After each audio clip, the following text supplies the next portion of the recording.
Hello everyone, welcome to my YouTube channel GS classes में आपका स्वागत है। फ्रेंड, आज हम अपने इस वीडियो में जीआईसी लेक्चरर जिसमें 40 क्वेश्चन सामान्य अध्ययन के आने हैं उसी से रिलेटेड एक वीडियो है जो एग्ज़ाम के पॉइंट ऑफ व्यू से बहुत ही यूजफुल है। तो वीडियो को बिना स्किप किए हुए कंप्लीट वॉच करिए जिससे आपको एग्ज़ाम में ज़्यादा से ज़्यादा हेल्प मिल सके। चलिए स्टार्ट करते हैं। आज का हमारा फर्स्ट क्वेश्चन है, अशफाक उल्लाह खां प्राणी उद्यान स्थित है? ऑप्शन नंबर ए बनारस में, ऑप्शन नंबर बी अयोध्या में, ऑप्शन नंबर सी है गोरखपुर में एंड ऑप्शन नंबर डी है लखनऊ में। इसका राइट आंसर है ऑप्शन नंबर सी गोरखपुर में। अशफाक उल्लाह खां प्राणी उद्यान यह गोरखपुर में स्थित है। हाल ही में गोरखपुर के टेराकोटा को जीआई टैग प्रदान किया गया है। चलते हैं आज के नेक्स्ट क्वेश्चन पर। दादा साहेब फाल्के पुरस्कार से किसे सम्मानित किया गया है? इसका राइट आंसर है ऑप्शन नंबर बी रजनीकांत को। हाल ही में दादा साहेब फाल्के पुरस्कार को या दादा साहेब फाल्के पुरस्कार से रजनीकांत को सम्मानित किया गया है।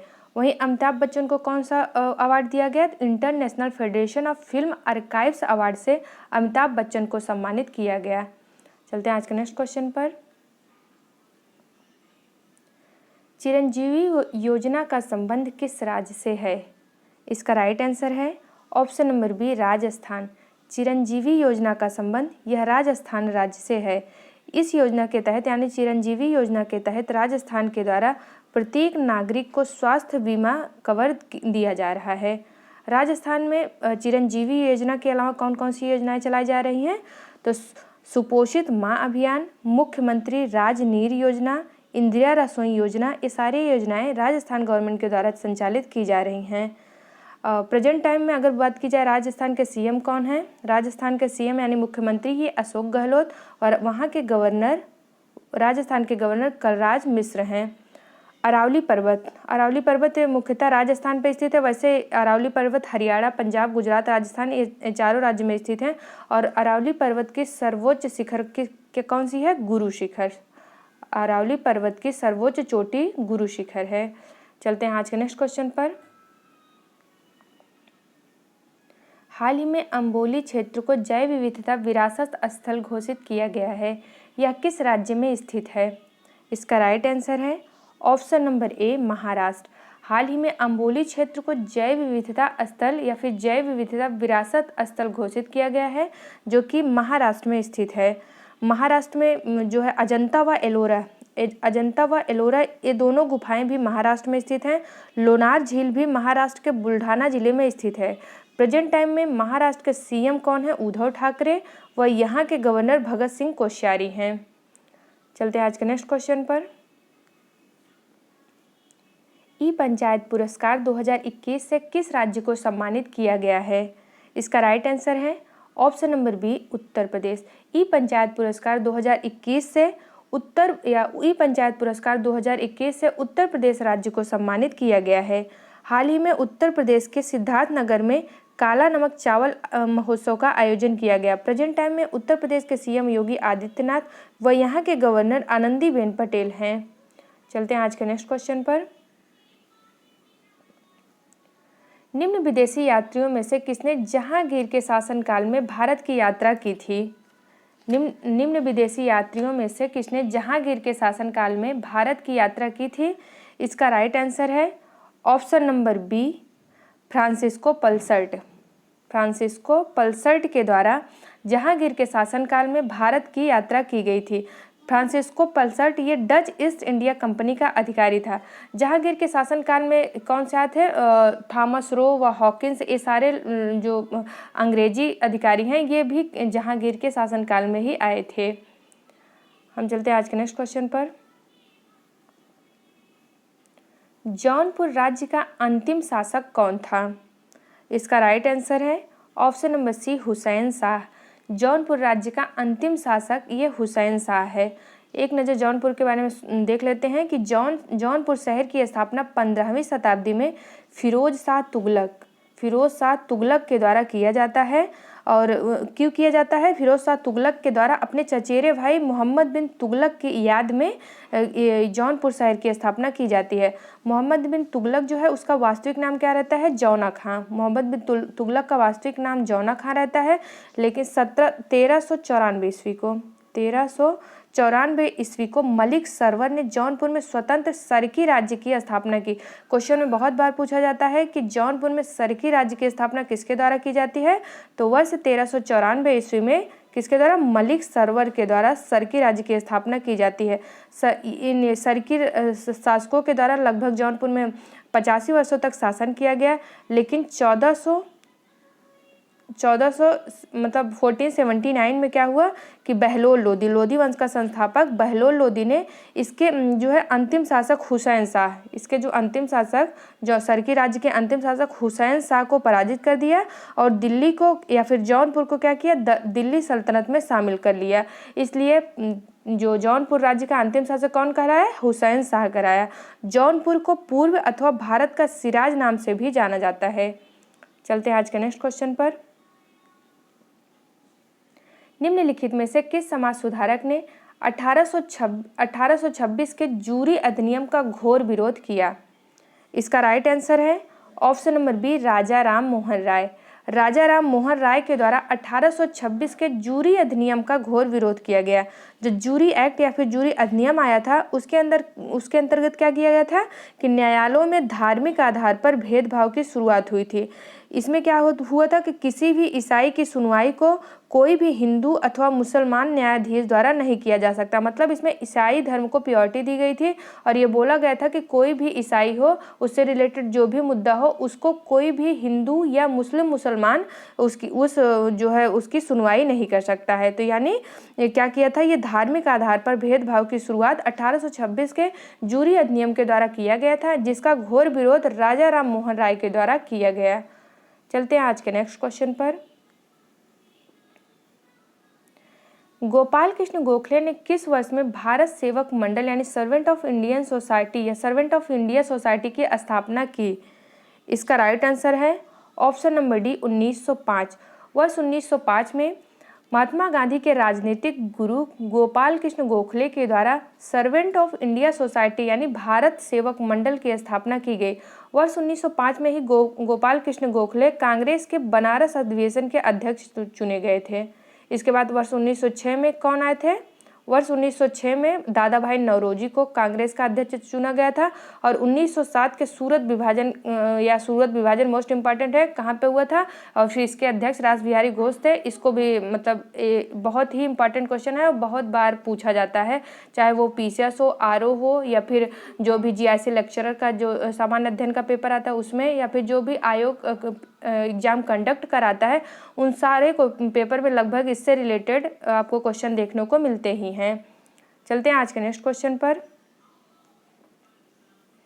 निम्नलिखित में से किस वर्ष बंगाल के मिदनापुर जिले में जातीय सरकार की स्थापना की गई थी? कौन सी सरकार? जातीय सरकार या फिर समानांतर सरकार की स्थापना हुई थी? इसका राइट आंसर है ऑप्शन नंबर डी, 1942 ईस्वी को।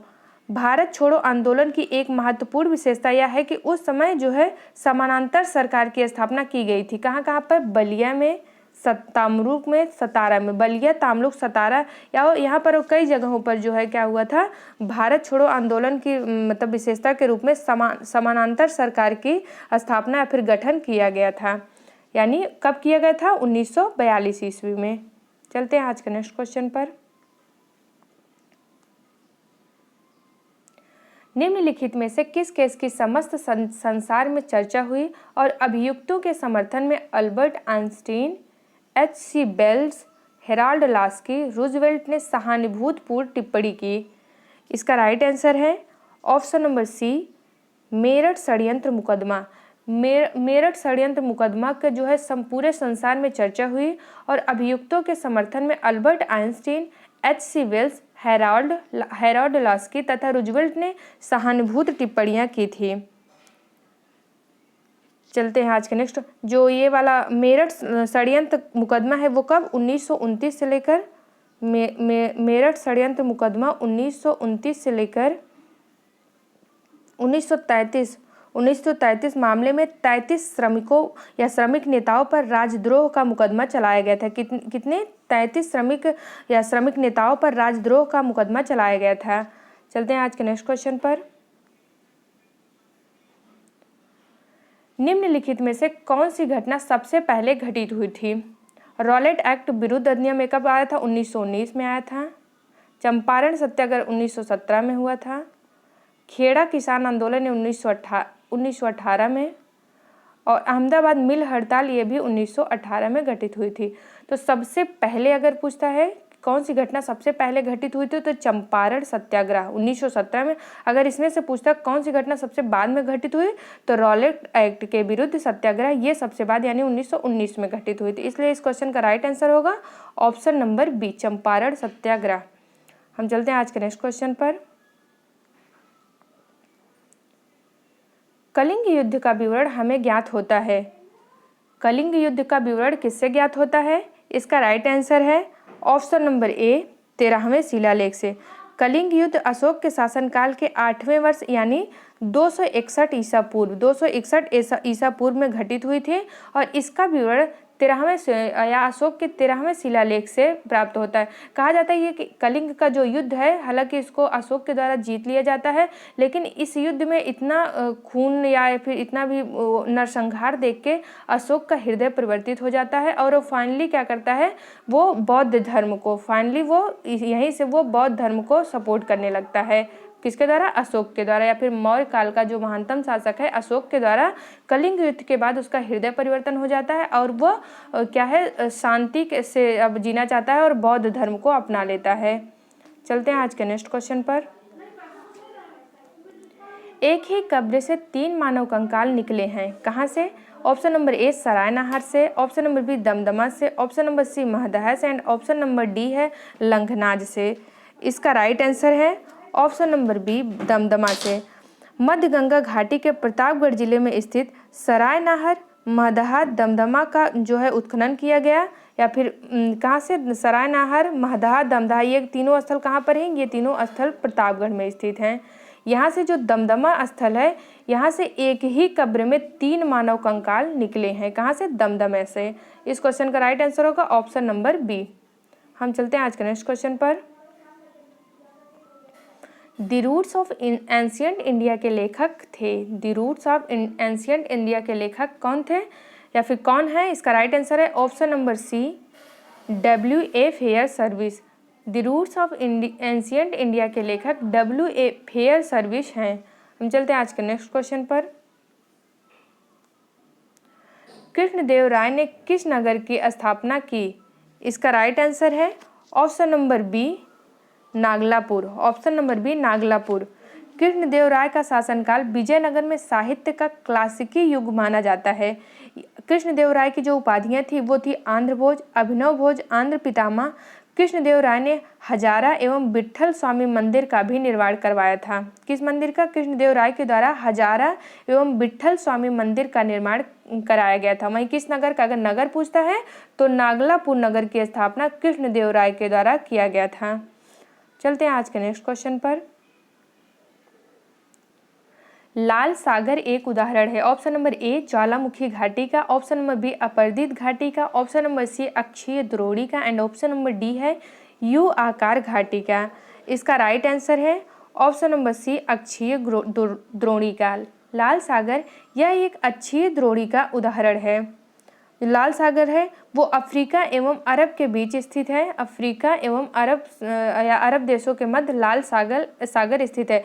लाल सागर व भूमध्य सागर, इन दोनों सागर को जोड़ने के लिए कौन सी नहर बनाई गई है? सुएज नहर।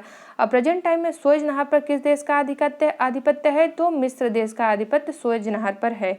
और सुएज नहर के बन जाने से यूरोप व इंडिया से बीच जो आने की दूरी थी, तो पहले क्या करते थे कि यूरोपियन जो थे वो इंडिया आने के लिए पूरा अफ्रीकन कंट्री यानी केप ऑफ, यहाँ पे केप ऑफ गुड होप है, यहाँ से होते हुए तब जाके भारत आते थे। लेकिन जब से ये सुएज नहर बन गया तो क्या करते हैं, जो अफ्रीकन है वो सीधे सुएज नहर के होते हुए सीधा ऐसे भारत आ जाते थे। तो सुएज नहर के बन जाने से अफ्रीकन और इंडिया के बीच, अफ्रीका व इंडिया के बीच की दूरी लगभग 7000 किलोमीटर कम हो गई। कितनी? लगभग 7000। ये भी क्वेश्चन पूछा गया है कि सुएज नहर के बन जाने से अफ्रीका व इंडिया के मध्य की दूरी कितनी कम हो जाती है? तो लगभग 7000 किलोमीटर तक कम हो जाती है। चलते हैं आज के नेक्स्ट क्वेश्चन पर। रॉटरडम किस नदी के तट पर स्थित है? इसका राइट आंसर है ऑप्शन नंबर सी, राइन नदी पर। जो रॉटरडम है वो राइन नदी के तट पर स्थित है। रॉटरडम कहाँ, किस देश की राजधानी है? तो यह नीदरलैंड की कैपिटल है जो कि राइन नदी पर स्थित है। वहीं नील नदी के तट पर मिस्र और जैरे व कांगो, इसके ब्राज़ाविले, ये कांगो की राजधानी है ब्राज़ाविले। यहाँ पर ये जो है जैरे व फिर कांगो नदी के तट पर स्थित है। तथा सीन ये किस नदी या फिर सीन जो है वह किस शहर को या इसके तट पर कौन सा शहर बसा हुआ है? तो पेरिस जो है वो सीन नदी के तट पर स्थित है। इसलिए इस क्वेश्चन का राइट आंसर होगा ऑप्शन नंबर सी, राइन। हम चलते हैं आज के नेक्स्ट क्वेश्चन पर। निम्नलिखित युग्मों में कौन सही सुमेलित नहीं है? गिनी बिसाऊ, ताइवान, इसकी राजधानी ताइपे, निकारागुआ, इसकी जो राजधानी या कैपिटल है मानागुआ, मालदीव, इसकी कैपिटल मलाबो। तो ये सही सुमेलित नहीं है, यानी इस क्वेश्चन का राइट आंसर होगा option number D, Maldives Malabo. Maldives की राजधानी मलाबो नहीं बल्कि माले है। मालदीव की राजधानी माले है, जबकि मलाबो जो है वो इक्वेटोरियल गिनी की राजधानी है। एक इसकी इक्वेटोरियल गिनी की राजधानी ये मलाबो है। हम चलते हैं आज के नेक्स्ट क्वेश्चन पर। नेलांग घाटी किस राज्य में स्थित है? इसका राइट आंसर है ऑप्शन नंबर डी, उत्तराखंड में। नेलांग घाटी या उत्तराखंड राज्य में स्थित है। हमारा नेक्स्ट क्वेश्चन है, मुगल काल में जिस मदरसे ने मुस्लिम न्यायशास्त्र की स्थापना या मुस्लिम न्यायशास्त्र की पढ़ाई में विशिष्टता हासिल की, वह स्थित था। वह कहाँ पर स्थित था? ऑप्शन नंबर ए है लखनऊ में, ऑप्शन नंबर बी है सियालकोट में, एंड ऑप्शन नंबर सी है दिल्ली में, लास्ट ऑप्शन नंबर डी है हैदराबाद में। इसका राइट आंसर है ऑप्शन नंबर ए, लखनऊ में। मुस्लिम न्यायशास्त्र की पढ़ाई में विशिष्टता हासिल करने वाला वह कौन सा स्थान है? तो वो है लखनऊ, जो मुगल काल में क्या किया गया था? स्थापित किया गया था। चलते हैं आज के नेक्स्ट क्वेश्चन पर। निम्नलिखित में कौन सा युग्म सही सुमेलित नहीं है? सरदार सरोवर बांध, नर्मदा नदी, तिलैया बांध, कोनार नदी, गांधी सागर बांध, चंबल नदी, एंड लास्ट है नागार्जुन सागर बांध, कृष्णा नदी। इसमें से कौन सा सुमेलित नहीं है? इसका राइट आंसर होगा ऑप्शन नंबर बी, तिलैया बांध। एक कोनार नदी पर न स्थित होकर कहाँ पर स्थित है? या तिलैया बांध ये झारखंड राज्य के कोडरमा जिले के बराकर नदी पर स्थित है। किस नदी पर? बराकर नदी पर स्थित है, ना कि कोनार नदी पर। इसलिए इसका राइट आंसर होगा ऑप्शन नंबर बी। चलते हैं आज के नेक्स्ट क्वेश्चन पर। निम्नलिखित में कौन सही सुमेलित नहीं है? रॉटरडम बंदरगाह नीदरलैंड, इगारका बंदरगाह चीन, मांटेवेडियो बंदरगाह उरुग्वे और जकार्ता बंदरगाह, लास्ट ऑप्शन नंबर डी है जकार्ता बंदरगाह, इंडोनेशिया। इसमें कौन सुमेलित नहीं है? इसका राइट आंसर होगा ऑप्शन नंबर बी, इगारका बंदरगाह चीन। इगारका बंदरगाह जो है वो चीन में नहीं बल्कि कहाँ पर स्थित है? और रूस यानी रसिया में स्थित है। चलते हैं आज के नेक्स्ट क्वेश्चन पर। मिस्र देश संबंधित है। मिस्र देश किससे संबंधित है? ऑप्शन नंबर ए है फान से, ऑप्शन नंबर बी है बोरा से, ऑप्शन नंबर सी है मिस्टल से, एंड ऑप्शन नंबर डी है खमसिन से। इसका राइट आंसर है ऑप्शन नंबर डी, खमसिन। जो खमसिन वायु है ये क्या है? एक पवन है। ये चारों जो है पवन है। एक खमसिन पवन कहाँ पे चलती है? जैसे उत्तर प्रदेश में लू है, वैसे मिस्र में कौन सी पवन चलती है? खमसिन चलती है। मिस्र में कौन सी पवन चलती है? खमसिन पवन चलती है। फान ये जो है आल्पस पर्वत में चलती है। बोरा स्विट्जरलैंड के आसपास वाले क्षेत्रों में चलती है। तथा मिस्टल ये कहाँ पर चलती है? ये राइन घाटी पर चलती है। मिस्टल जो है ये राइन घाटी पर चलती है। अभी हमने पीछे डिस्कस किया है कि जो राइन नदी के या रॉटरडम है, जो रॉटरडम शहर है वो राइन नदी के तट पर स्थित है और राइन घाटी पर ही मिस्टल नामक हवा चलती है। चलते हैं आज के नेक्स्ट क्वेश्चन पर। लानोस घास का मैदान स्थित है। लानोस घास का मैदान कहाँ पर स्थित है? इसका राइट आंसर है ऑप्शन नंबर ए, दक्षिण अमेरिका में। लानोस घास का मैदान यह दक्षिण अमेरिका में स्थित है। यह एक उष्णकटिबंधीय घास का मैदान है। उष्णकटिबंधीय घास के मैदान में जो 4 घास के मैदान हैं वो मोस्ट इंपॉर्टेंट है। पहला है लानोस, दूसरा है कंपोस्ट, तीसरा है सिल्वास और चौथा कौन सा है? Savanna. Llanos, compost, Silvassa, savanna, ये चारों जो है घास के मैदान, ये उष्णकटिबंधीय घास के मैदान है और बहुत ही ज़्यादा इंपॉर्टेंट है। कई बार क्वेश्चन में ऐसे पूछ लेता है कि निम्नलिखित में कौन सा उष्णकटिबंधीय घास के मैदान है अथवा कौन सा उष्णकटिबंधीय या शीतोष्णकटिबंधीय घास के मैदान है। तो अगर आप केवल इन्हीं चारों को पढ़े रहेंगे कि लानोस, कंपोस्ट, सिल्वास, सवाना, ये चारों उष्णकटिबंधीय घास के मैदान है, तो आपका ज़्यादा से ज़्यादा यानी 90% चांस रहेगा कि आपका जो आंसर होगा वो सही क्लिक हो जाएगा। इसलिए जो है इसको एक बार पढ़ लीजिएगा कि लानोस, कंपोस्ट, सिल्वास, सवाना, ये चारों ये उष्णकटिबंधीय घास के मैदान है, जिसमें जो लानोस है वो कहाँ पर स्थित है? दक्षिण अमेरिका में स्थित है। चलते हैं आज के नेक्स्ट क्वेश्चन पर। निम्नलिखित तापमापियों में से किसे पायरोमीटर कहा जाता है? इसका राइट आंसर है ऑप्शन नंबर सी, विकिरण तापमापी। अत्यधिक उच्च तापों की माप के लिए पायरोमीटर का प्रयोग किया जाता है।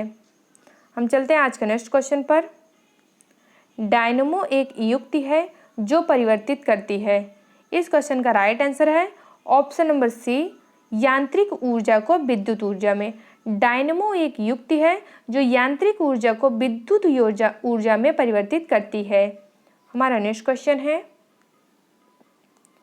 आइंस्टीन को नोबेल पुरस्कार से सम्मानित किया गया। किसके लिए आइंस्टीन को नोबेल पुरस्कार से सम्मानित किया गया? तो इसका राइट आंसर है ऑप्शन नंबर ए, प्रकाश वैद्युत प्रभाव के लिए। आइंस्टीन को भौतिकी के क्षेत्र में वर्ष 1921 का नोबेल पुरस्कार प्रदान किया गया। किस लिए? प्रकाश वैद्युत प्रभाव के सिद्धांत की खोज के लिए उनको वर्ष 1921 ईस्वी में नोबेल पुरस्कार से सम्मानित किया गया। चलते हैं आज के नेक्स्ट क्वेश्चन पर। निम्नलिखित में कौन एक सही सुमेलित नहीं है? इसका जो राइट आंसर है, या फिर देख लेते हैं, विटीकल्चर अंगूर की खेती, वेजिकल्चर वृक्षों की खेती, पिसीकल्चर मछली पालन व ओलरीकल्चर या ओलेरीकल्चर इससे शहतूत पालन। तो इसमें कौन सही सुमेलित नहीं है? इसका राइट आंसर होगा ऑप्शन नंबर डी, ओलेरीकल्चर। इसमें शहतूत का पालन नहीं किया जाता है, बल्कि ओलेरीकल्चर में संबंध किससे है? सब्जी, इसमें सब्जी की खेती की जाती है। ओलेरीकल्चर में इसका संबंध सब्जी की खेती से है, ना कि शहतूत पालन से। तो हमारा राइट आंसर होगा ऑप्शन नंबर डी। हमारा नेक्स्ट क्वेश्चन है, निम्नलिखित में से किस युग्म में सही सुमेलित नहीं है, या फिर कौन सा युग्म सही सुमेलित नहीं है? थायमीन की कमी से बेरी रोग, स्कॉर्बिक अम्ल यानी स्कॉर्बिक अम्ल की कमी से कौन सा रोग? स्कर्वी रोग, विटामिन ए इसकी कमी से वर्णांधता, और ऑप्शन नंबर डी है विटामिन के इसकी कमी से रक्त का थक्का बनना। तो इसका राइट आंसर होगा कौन सा होगा? Option number A, option number C, जो विटामिन ए की कमी से वर्णांधता नहीं होता, बल्कि विटामिन ए की कमी से रतौंधी रोग होता है, ना कि वर्णांधता यानी कलर ब्लाइंडनेस। यह एक वंशानुगत रोग है। इसमें क्या होता है कि लाल हरा ये दोनों डिफरेंट नहीं कर पाता है कोई इंसान। इस रोग को या फिर कलर ब्लाइंडनेस नामक रोग को लाल हरा अंधापन अथवा डेल्टोनिज्म भी कहा जाता है। इसमें जो वो रहता है, जो पेशेंट होता है, वो क्या करता है, ग्रीन और रेड इन दोनों में डिफरेंट नहीं कर पाता है। तो कभी कभी देखा जाता है कि जब कोई ड्राइविंग लाइसेंस लेता है तो उसमें स्पेशली ये देखा जाता है कि उनको कहीं कलर ब्लाइंडनेस से वो पीड़ित तो नहीं है, क्योंकि अगर ग्रीन और रेड में वो डिफरेंट नहीं कर पाएंगे तो फिर उनके लिए क्या होता है, ड्राइविंग करना पॉसिबल नहीं होता है। तो ये क्या है, ये एक जेनरेटिव बीमारी है कलर ब्लाइंडनेस, ना कि विटामिन ए की कमी से होती है। इसलिए इसका राइट आंसर होगा ऑप्शन नंबर सी। हम चलते हैं आज के नेक्स्ट क्वेश्चन पर। सूची 1 को सूची 2 से सम्मिलित कीजिए और नीचे दिए गए कूट से सही उत्तर चुनिए। सूची 1 को सूची 2 से सम्मिलित करना है और कूट की सहायता से सही उत्तर देना है। संविधान संशोधन ये किस अनुच्छेद में किया गया है? इसका वर्णन अनुच्छेद 368 में। संविधान संशोधन का वर्णन अनुच्छेद 368 में है। वित्त आयोग का गठन अनुच्छेद 380 में किया गया है। वित्तीय आपात इसका एक भी बार प्रयोग नहीं किया गया है, यह अनुच्छेद 360 में है। वहीं अखिल भारतीय सेवाएं जो राज्यसभा का एक अनन्य अधिकार है, इसका वर्णन अनुच्छेद 312 में किया गया। यानी ए का कौन सा है? ये का 4 है, ए का 4 है, बी का 3 है, सी का 1 है व डी का 4, इसलिए इसका राइट आंसर होगा ऑप्शन नंबर बी। हमारा नेक्स्ट क्वेश्चन है, भारतीय संविधान के किस अनुच्छेद के अंतर्गत अंतरराष्ट्रीय समझौतों को प्रभावी बनाने हेतु संसद राज्य सूची के विषय पर कानून बना सकता है? इसका राइट आंसर है ऑप्शन नंबर डी, अनुच्छेद 273। अनुच्छेद 273 के अंतर्गत अंतरराष्ट्रीय समझौते को प्रभावी बनाने हेतु संसद जो है वो राज्य सूची के विषय पर भी कानून बना सकता है। वहीं अगर बात की जाए अनुच्छेद 249, इसमें ऐसा है कि अगर जो है राज्य चाहता है कि कोई ऐसा मतलब विषय है जिसमें शांति के लिए या फिर उसके लिए अगर राज्य सहमत है कि इससे रिलेटेड जो है संसद ही कानून बनाए, तो वो अनुच्छेद 249 के तहत बनाता है। यानी अनुच्छेद 249 व 253 ये दोनों किससे रिलेटेड है कि राज्य सूची के विषय में कौन बनाता है, जो है राज्य सूची के विषय में कानून बनाने का अधिकार संसद को दिया गया है। हम चलते हैं आज के नेक्स्ट क्वेश्चन पर। संविधान के किस भाग में पंचायती राज व्यवस्था का या पंचायती राज व्यवस्था संबंधी प्रावधान किया गया है? इसका राइट आंसर है ऑप्शन नंबर ए, भाग 9। संविधान के भाग 9 में पंचायती राज व्यवस्था का प्रावधान किया गया है। 73वें यानी 73 कॉन्स्टिट्यूशनल अमेंडमेंट 1992 को हुआ था और इसके द्वारा 11वीं अनुसूची के 9वें भाग में या फिर इसके द्वारा इस संविधान संशोधन के द्वारा एक नई अनुसूची 11वीं अनुसूची जोड़ी गई, जिसमें कितने 9वें भाग में पंचायती राज व्यवस्था का प्रावधान किया गया। पहली बार बलवंत राय मेहता के द्वारा त्रिस्तरीय पंचायती राज व्यवस्था की सिफारिश की गई थी। अगर बात की जाए 74वें यानी 74 कॉन्स्टिट्यूशनल अमेंडमेंट यानी 74वें संविधान संशोधन की, तो यह भी 1992 को हुआ था और इसके द्वारा भी जो है संविधान में एक अगली अनुसूची यानी 12वीं अनुसूची जोड़ी गई थी और इसका प्रावधान संविधान के भाग 9 का में किया गया है, यानी नगर पालिका। इसमें किसका वर्णन है? इसको नगर पालिका को 74वें संविधान संशोधन अधिनियम 1992 के द्वारा नगर पालिका को संवैधानिक अधिकार दिया गया। हम चलते हैं आज के नेक्स्ट क्वेश्चन पर। निम्नलिखित कथनों पर विचार कीजिए। कथन ए है, संविधान के अनुच्छेद 32 को डॉक्टर अंबेडकर के द्वारा इसकी आत्मा कहा गया है और कारण है अनुच्छेद 32 मौलिक अधिकारों के अतिक्रमण के विरुद्ध प्रभावी उपचार का प्रावधान करता है। प्रभावी उपचार का प्रावधान करता है, तो इसका राइट आंसर होगा ऑप्शन नंबर ए, यानी ए तथा आर दोनों ही सही है और ए का सही स्पष्टीकरण कौन कर रहा है? आर कर रहा है। यानी संविधान के अनुच्छेद 32 को डॉक्टर अंबेडकर ने इसकी आत्मा कहा। क्यों कहा? क्योंकि अनुच्छेद 32 में मौलिक अधिकारों के अतिक्रमण के विरुद्ध प्रभावी उपचार का प्रावधान किया जाता है, तो इसलिए इस क्वेश्चन का राइट आंसर होगा ऑप्शन नंबर ए। हमारा नेक्स्ट क्वेश्चन है, पंचायत चुनाव में अनुसूचित जातियों के लिए पदों का आरक्षण किस राज्य में लागू नहीं है? किसके लिए? अनुसूचित जातियों के लिए। इसका राइट आंसर है option number B, Arunachal Pradesh में। अनुच्छेद जो आर्टिकल 243 डी, आर्टिकल 243 डी में पंचायतों में एससी या फिर एसटी यानी शेड्यूल कास्ट या शेड्यूल ट्राइब्स कास्ट के लिए स्थान आरक्षित किए गए हैं, क्योंकि अरुणाचल प्रदेश में ज़्यादातर जो निवासी हैं वो अनुसूचित जनजातियों से संबंधित है। वहाँ पर अनुसूचित जातियाँ नहीं पाई जाती हैं, इसलिए यहाँ पर आरक्षण का भी कोई प्रावधान नहीं किया गया है, तो इसलिए इस क्वेश्चन का राइट आंसर होगा ऑप्शन नंबर बी। हम चलते हैं आज के नेक्स्ट क्वेश्चन पर। निम्नलिखित में से किस वर्ष में राष्ट्रीय भूमि अभिलेख आधुनिकीकरण कार्यक्रम प्रारंभ किया गया था?